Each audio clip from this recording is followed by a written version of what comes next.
We recently have adopted a baby. We wanted to adopt her not based on anything to do with how good she was or whether she reached the right milestones, if she slept really well. It was just purely because we had fallen in love with her. There was this beautiful moment recently where my little girl, I think she was like 9 months at the time, and she could speak. She could say dada, really quickly. My husband was very chuffed that,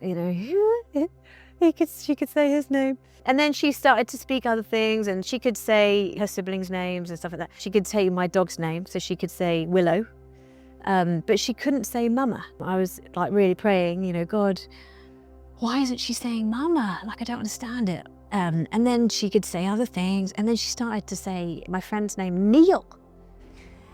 So she started to be able to say Neil.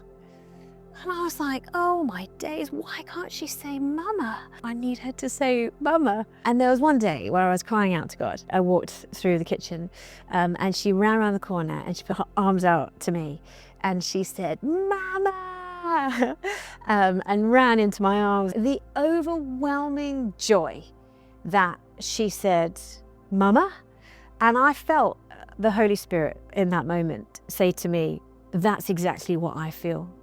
It says in the scriptures that the Spirit testifies with our spirit that we are sons and daughters and we cry, Abba, Father. And I felt like the Spirit was saying, that's what I feel. Because it's this recognition of intimacy. I've got loads of other names, Amy or Amy Hughes, Reverend Hughes, whatever. I want her to call me Mumma because it's a description of intimacy. It's a recognition of the relationship that we have.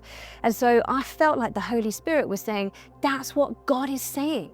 That when we shout Abba, it's like we finally recognize this intimacy that Jesus brought for us to have with the Father. What's beautiful about adoption, that we are adopted into God's family, but this idea of adopting a child is that it's got nothing to do with her. It's all about our choice to adopt her. And just this idea that the Father adopts us because of his love for us, not anything due to our performance.